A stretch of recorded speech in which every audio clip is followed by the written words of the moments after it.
De outubro de 2022, milhões de brasileiros estavam grudados na televisão. O Lula, ele acabava de vencer a eleição mais apertada da história do Brasil. Mais apertada da história do Brasil, pessoal.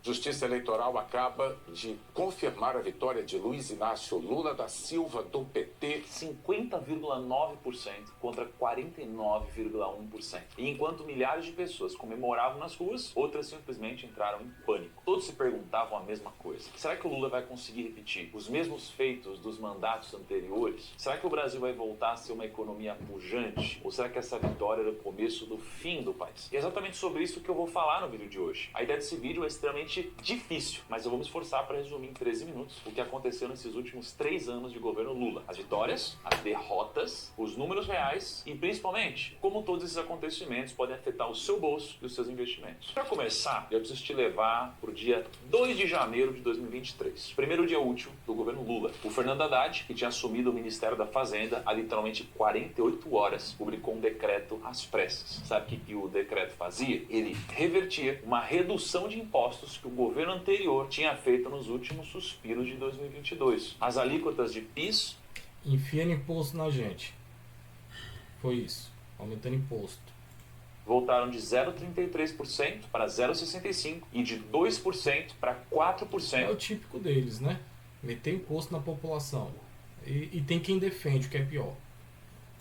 Na COFINS. E ainda em janeiro, o governo aumentou o Bolsa Família, beneficiando mais de 20 milhões de famílias. Era o prelúdio do que seria o governo Lula. Obviamente, milhares de famílias de fato precisam de ajuda, só que não existe um almoço grátis, né? Esse aumento no Bolsa Família gerou um custo de 14 bilhões de reais a mais por mês nas contas do governo. 80% a mais do que o governo anterior gastava. Só que, peraí, de onde que vinha esse dinheiro? Para você entender isso, eu preciso te explicar uma coisa que aconteceu alguns meses antes. No Brasil, existe uma regra que limita quanto o governo pode gastar por ano. Ele é famoso teto de gastos. Essa regra foi criada no governo Temer e basicamente dizia o seguinte: o governo só pode aumentar os gastos de acordo com a inflação do ano anterior. Só que o Lula ganhou a eleição e ele falou assim: peraí, eu prometi fazer um monte de programa social, mas se eu seguir essa regra do teto de gastos, eu não vou ter dinheiro para fazer nada. E foi aí que entrou a PEC da transição. O Congresso aprovou uma exceção para 2023 e eles falaram: tá bom, Lula, você pode gastar 145 bilhões a mais do que o teto permite. E era tudo que o governo queria. Com esse espaço veio o aumento do Bolsa Família. Em seguida, em fevereiro, veio outra medida importante. O salário mínimo subiu para R$ 1.320. Era o primeiro ganho real do salário mínimo em 4 anos. O problema é que só o Bolsa Família ia gerar de custo 14 bilhões por mês. São 170 bilhões por ano. Ou seja, o Bolsa Família sozinho já era maior que os 145 bilhões da PEC. Isso sem contar todas as outras políticas que o governo queria fazer. Eles sabiam que eles precisavam arrecadar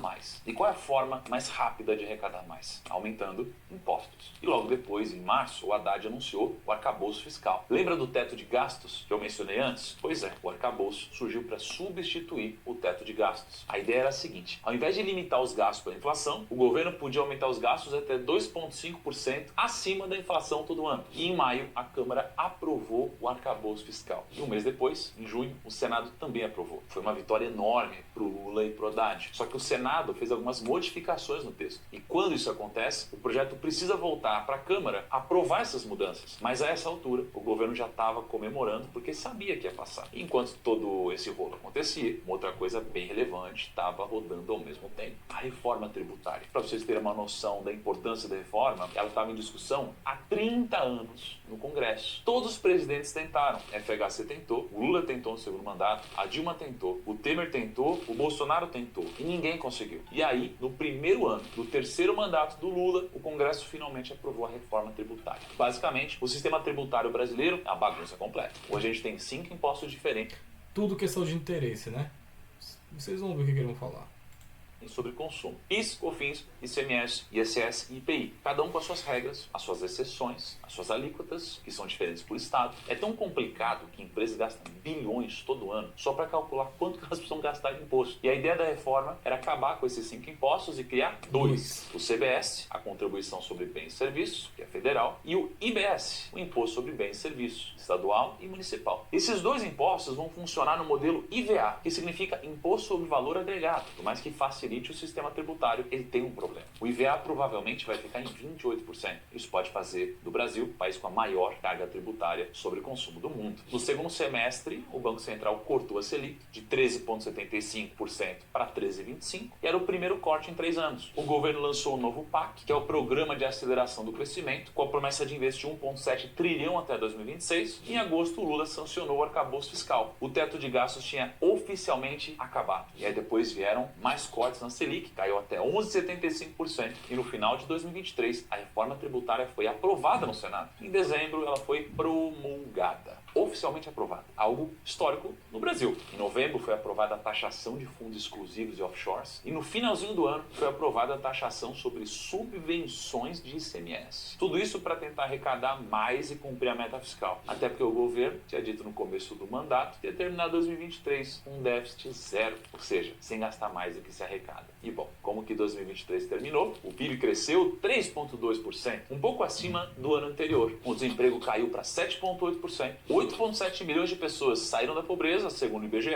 A inflação fechou em 4,62%, dentro da meta do Banco Central, e o Bovespa subiu mais de 20% no ano. O dólar caiu 8% e, por incrível que pareça, estava abaixo de 5%. Muitos dados bem positivos por aqui. Por outro lado, o governo gastou 230 bilhões a mais do que ele arrecadou, mesmo com vários aumentos de impostos. E a gente fechou o ano bem longe da meta de déficit zero que o Haddad tinha prometido. Com isso, a gente chegou ao fim de 2023. Mas que forma melhor de começar um novo ano se não aumentando a arrecadação da máquina pública? Em janeiro de 2024, a gente teve mais aumento de impostos, PIS e COFINS sobre diesel, biodiesel, gás de cozinha e painéis solares. Eles precisavam de dinheiro para implantar a agenda deles, e eles precisavam de arrecadação. E eles decidiram mexer num belo de um vespeiro. No meio do ano, entrou em vigor a taxa das blusinhas. Então, compras internacionais de até $50 passaram a ter 20% de imposto de importação. Somando com o ICMS, a carga tributária chegava em 45%. E o resultado foi imediato. Primeiro, que isso pegou mal para o governo. Segundo, que a própria Confederação Nacional da Indústria disse que 29% dos brasileiros desistiram de comprar em sites internacionais por causa do custo com o imposto das blusinhas. O clima ali entre o presidente Lula e o Roberto Campos Neto começou a esquentar. Em junho, o Lula disse que o presidente do Banco Central tinha lado político e trabalhava muito mais para prejudicar do que para ajudar o país. O governo começou a usar esse discurso porque depois de uma série de cortes na Selic, os nossos juros voltaram a subir. Muita gente começou a espernear, dizendo que esse aumento era dinheiro que saía de educação e caía direto nos cofres da Faria Lima, mas a verdade é que a alta da Selic era uma resposta para a escalada do dólar naquele ano. O dólar, que tinha fechado 2023 em 4,85, já estava passando dos R$6. Então o Banco Central subiu a taxa de juros. Era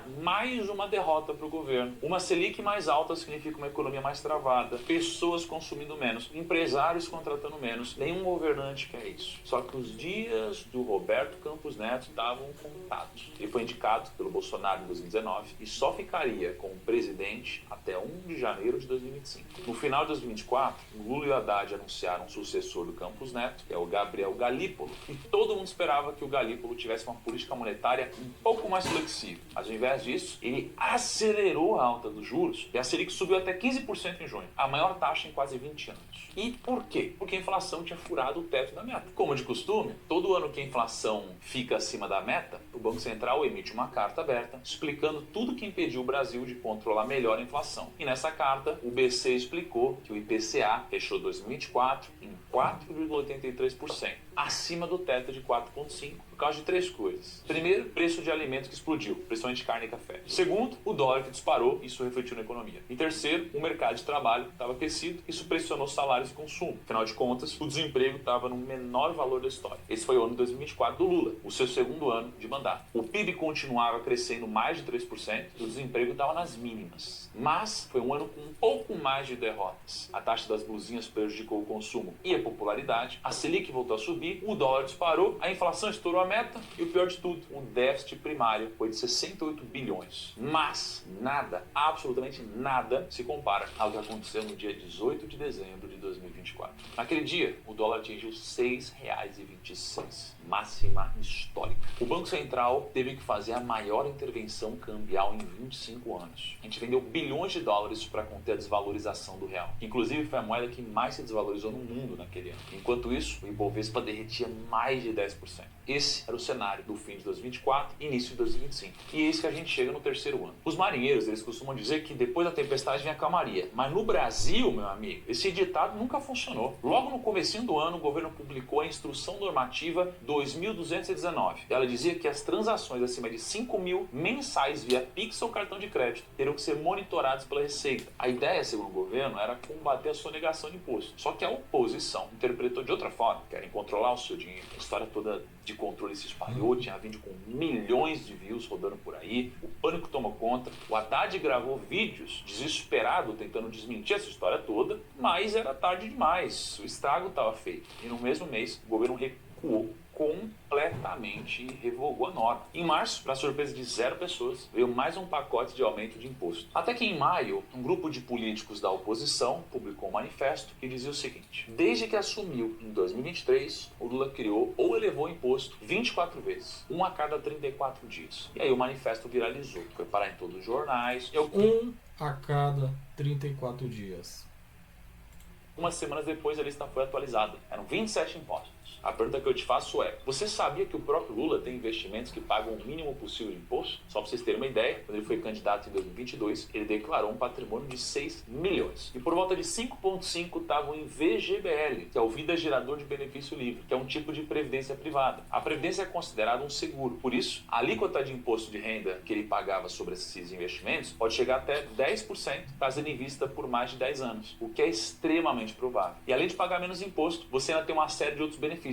Depois daquele manifesto, o governo ficou na defensiva por um tempão. Algumas notícias positivas foram saindo, como o Brasil ter saído do mapa da fome, segundo a ONU, o dólar voltou a cair, a química entre o Trump e o Lula também fortaleceu a imagem do presidente, mas outras notícias não tão positivas também saíram, como o rombo de 4 bilhões nos Correios no primeiro semestre. A popularidade estava caindo e o governo precisava voltar com a agenda de programas. Então surgiu o Gás do Povo, que nesse ano começou a distribuir gás para mais de 1 milhão de famílias. Mas como eu disse no começo do vídeo, não existe almoço grátis. Eles precisavam arrecadar mais. Então eles tentaram mais uma cartada. E aí veio a medida provisória 1303. A ideia era acabar com a isenção da LCI, LCA, CRI e CRA, que são aqueles investimentos de renda fixa que não pagam imposto. A partir de agora eles pagariam 5%. E claro, a CSLL dos bancos subiria de 9% para algo entre 15% e 20%. Era basicamente um pacote completo de impostos sobre investimentos. Só que dessa vez o governo perdeu. Em outubro, a Câmara derrubou a MP, então era mais uma derrota do governo na questão fiscal, mas claro que não foi um ano com somente dores de cabeça para o governo. A MP não passou, as estatais tiveram déficit, o controle do Pix machucou a imagem do governo, mas o dólar que estava acima de R$6, hoje está na casa dos 5,40. O desemprego está nas mínimas históricas, e Bovespa está nas máximas, acima de 160 mil pontos. A inflação parece estar sendo controlada. Em 2026, a gente deve ter cortes na Selic.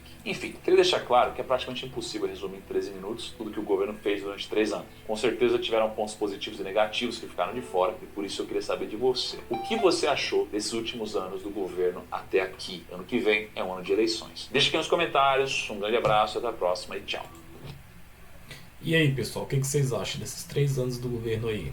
Né? Tivemos muitos impostos, né? As coisas não estão fáceis. E aí? Vai confiar de novo em 2026, né?